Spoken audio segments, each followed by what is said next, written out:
Hello everyone, welcome back to the Literature Room by Sonu. Here I am Sonu Rathod, and in this room, as you all know, literature will not be boring. We will read it in a very clear, simple and exam-oriented way. So we are back with our very first chapter of class 12th, Kaleidoscope book from short story section, that is I Sell My Dream, and it is written by Gabriel Garcia Marquez. Okay, so we are starting with the summary of the chapter so that we will get a simple idea of what is happening in our story. So, starting with the summary, the short story is about a woman named Frau Frida. ये जो short story है I Sell My Dreams नाम की, ये एक fro Frida नाम की औरत के बारे में है. एक ऐसी औरत जिसका नाम फ्रॉ फ्रीडा था. It was not her real name but was a Germanic tongue twister that the Latin American students along with their author invented for her. ये जो फ्रॉ फ्रीडा नाम है वो उस लेडी का रियल नेम नहीं था. ये नेम उसको हमारे ऑथर ने, मतलब इस चैप्टर के जो ऑथर हैं गैब्रियल गार्सिया मार्क्वेज, उन्होंने लैटिन अमेरिकन स्टूडेंट्स के साथ में मिलकर के दिया था. मतलब इन लोगों ने ये नाम बनाया था. ये एक जर्मनिक टंग ट्विस्टर था, तो इन्होंने इसको उस लेडी के नाम के फॉर्म में कन्वर्ट कर दिया. मतलब ये नाम इन लोगों ने दिया था उस लेडी को, बिकॉज उस लेडी को एड्रेस करने के लिए कोई ना कोई नाम चाहिए था, और हमारे राइटर को, लैटिन अमेरिकन स्टूडेंट्स को उनका रियल नेम पता ही नहीं चला. इसलिए उन्होंने इस औरत को अपनी तरफ से फ्रॉ फ्रीडा नाम दिया, और इस पूरे चैप्टर के अंदर हम फ्रॉ फ्रीडा नाम से उस औरत को जानते हैं. She had the ability to predict the future through her dreams. ये जो लेडी है फ्रॉ फ्रीडा नाम की, इनके अंदर एक क्वालिटी थी कि वो फ्यूचर को प्रिडिक्ट कर सकती थी, भविष्य देख सकती थी अपने सपनों में.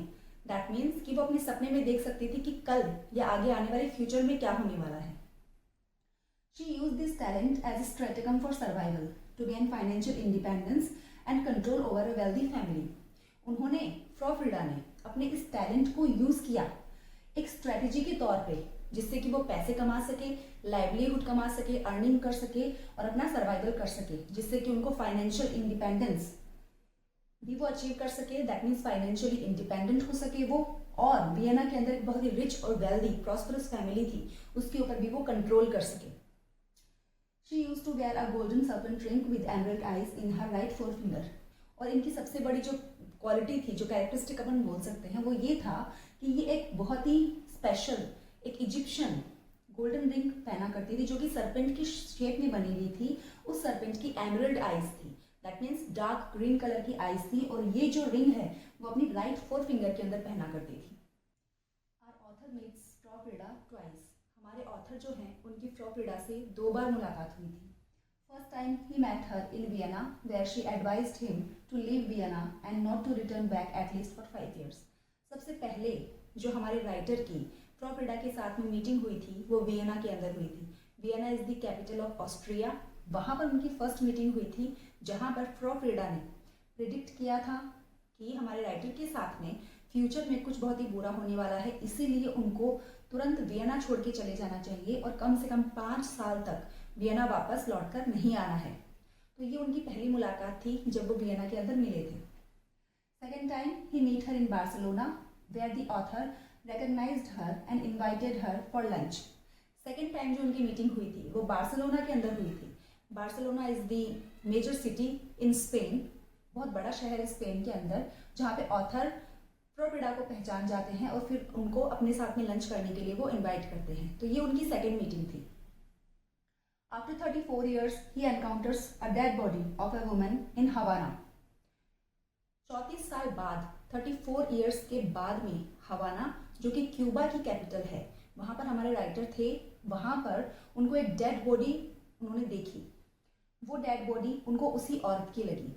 34 years के बाद में उन्होंने रिकग्नाइज किया कि ये जो डेड बॉडी है वो फ्रॉ फ्रीडा की ही है. उन्होंने उस डेड बॉडी को पहचान लिया था. He takes her to the same woman because of her serpent ring who fell victim of a disaster caused by massive wave. उन्होंने उस औरत को फ्रॉ फ्रीडा के तौर पे पहचाना क्योंकि उस औरत ने भी वही सर्पेंट रिंग पहन रखी थी जो कि फ्रॉ फ्रीडा पहना करती थी. तो उस रिंग की वजह से हमारे राइटर ने उसको पहचान लिया, जो कि विक्टिम बन गई थी. एक बहुत बड़ा डिजास्टर हुआ था हवाना के अंदर, समंदर था सामने, सारी की सारी कार्स जो ड्राइव हो रही थी या फिर जो पार्क थी, वो सारी की सारी कार्स डैमेज हो गई, और एक कार जो है वो सीधी जाके दीवार के अंदर घुस गई थी. वही कार के अंदर ही डेड बॉडी मिली थी, जिसको कि हमारे राइटर ने समझा कि ये फ्रॉ फ्रीडा की डेड बॉडी है. So I hope this summary is clear in your mind. Let's continue with the introduction of the author. The author of this chapter, I Sell My Dreams, is Gabriel Garcia Marquez. So, Gabriel Garcia Marquez was brought up by his grandparents in northern Colombia because his parents were poor and struggling. जो हमारे writer है Gabriel Garcia Marquez, इनका पालन पोषण इनके grand parents ने मतलब इनके दादा दादी ने किया था, क्योंकि इनके जो पेरेंट्स थे वो काफ़ी पुअर थे, काफ़ी स्ट्रगलिंग थे, वो उस पोजीशन में या उस कंडीशन में नहीं थे, उतने प्रॉस्परस नहीं थे कि वो इनका खर्चा उठा सके, इनका पालन पोषण कर सके। इसीलिए इनको जो ब्रॉटअप किया था, इनका जो पालन पोषण किया था वो इनके ग्रैंड पेरेंट्स ने किया था। अब एक चीज़ समझिए कि इनका पालन पोषण नॉर्दर्न कोलंबिया के अंदर हुआ था। नॉर्दर्न कोलंबिया जो है वो साउथ अमेरिका का एक पार्ट है, और साउथ अमेरिका, सेंट्रल अमेरिका और मैक्सिको, ये तीनों के तीनों लैटिन अमेरिका के अंदर आते हैं। तो इनका पालन पोषण या जन्म अपन कह सकते हैं कि नॉर्दर्न कोलंबिया के अंदर हुआ था। इसका मतलब ये लैटिन अमेरिका के रहने वाले थे। तो आप इस पूरे चैप्टर में बहुत बार लैटिन अमेरिका का नाम भी सुनेंगे। तो लैटिन अमेरिका सुनकर के कंफ्यूज नहीं होना है, क्योंकि ये जो नॉर्दर्न कोलंबिया है वो साउथ अमेरिका का पार्ट था, मतलब वो एक लैटिन अमेरिकन पर्सन थे। तो लैटिन अमेरिका से इनका क्लोज रिलेशन रहेगा, और इस चैप्टर में बार बार अपन लैटिन अमेरिका का नाम सुनेंगे। A novelist, short story writer and journalist, he is widely considered the greatest living Latin American master of narrative. वो एक नोवेलिस्ट थे, दैट मीन्स वो एक उपन्यासकार थे, उन्होंने काफ़ी सारे नॉवेल्स भी लिखे हैं। शॉर्ट स्टोरी राइटर थे, काफ़ी सारे शॉर्ट स्टोरीज भी लिखी हैं, जिनको अपन हिंदी में बोलते हैं लघु कथाएं, वो भी काफ़ी लिखी हैं। ये भी एक शॉर्ट स्टोरी जिसको आज अपन पढ़ रहे हैं। और एक जर्नलिस्ट भी थे, जर्नलिस्ट के तौर पर भी इन्होंने काम किया है, और इनको मुख्य रूप से जाना जाता था सबसे महान Latin American master of narrative. Narrative means किसी स्टोरी को नरेट करने का तरीका, किसी स्टोरी को कहने का, बताने का, लिखने का या सुनाने का तरीका।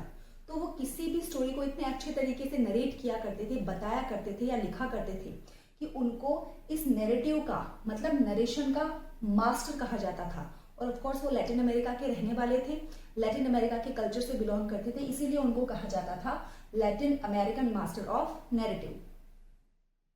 Marquez won the Nobel prize in literature in 1982।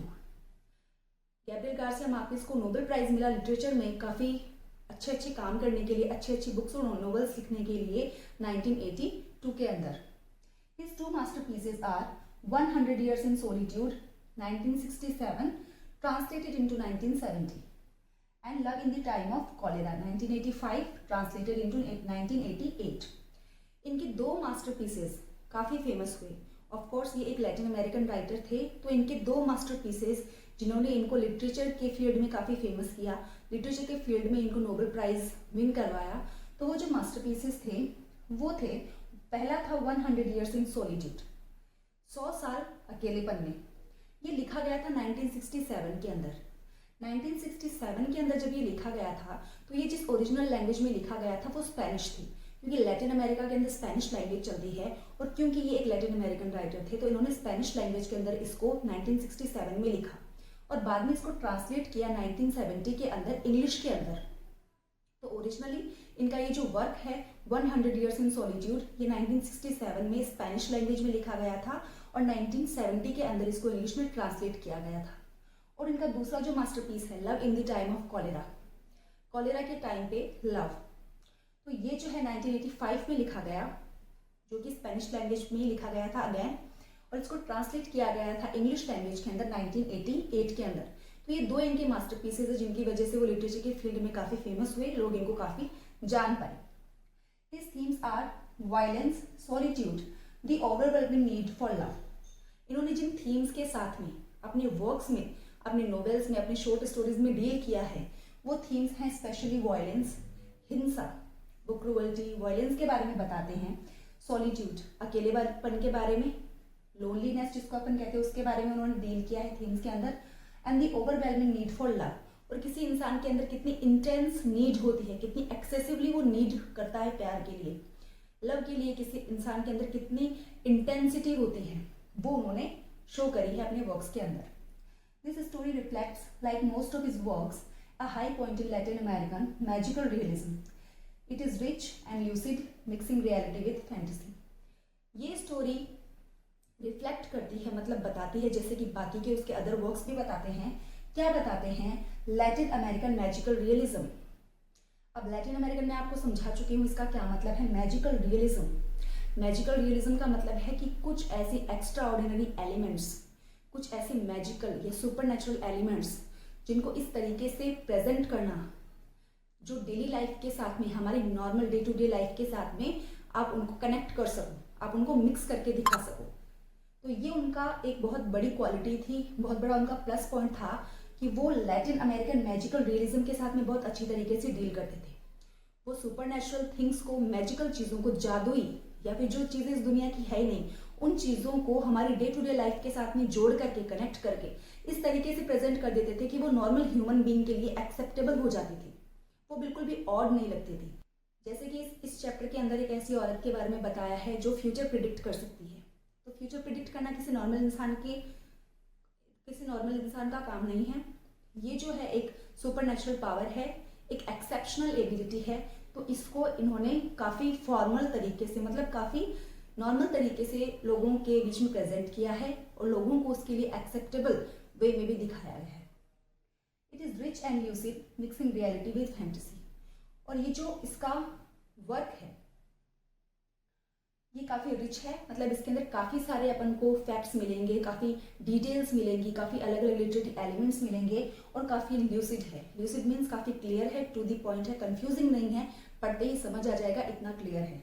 यहाँ पे इसने रियलिटी को फैंटेसी के साथ में मिक्स किया है। फैंटेसी मीन्स इमेजिनेशन, कल्पना, things that are beyond reality. तो रियलिटी को मिक्स किया है इमेजिनेशन के साथ में, काल्पनिक चीज़ों के साथ में। तो I hope the introduction of the writer is clear in your mind. So guys, we are done with the summary of the chapter and of course with the introduction of the writer. So I hope this information is helpful for you. We are done for today and we will meet you tomorrow with another video with the explanation of the text of chapter number 1. So if you find this video helpful, don't forget to subscribe, like and comment. Thank you very much.